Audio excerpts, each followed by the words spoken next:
बस अब आखिरी स्टेप रह गया है ना शेफ? अगर तुम ना होती तो हम इस मोड़ तक कभी ना पहुंच पाते।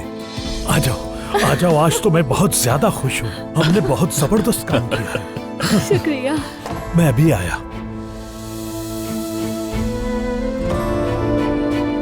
खुश आमदीद, खुश आमदीद। बहुत कहाँ शुक्रिया तशरीफ ले जाए? खुश आमदीद, खुश आमदीद। चले मुस्कुराएं अब, एक हाथ भी हिलाएं। टेंडर का क्या बना? मेरा फोन तो उठाओ। इतना बड़ा आदमी सिर्फ एक वजह से रोने लगा कि टेंडर नहीं मिला। क्या बात कर रहे हैं? अरे इनका मतलब ये है कि वो थोड़े अफसरदा हो गए थे। किस नसीब का आदमी है वो? एक मंगलीशुदा लड़की के पीछे पड़ा है वो। ये काम से मुतालिक था।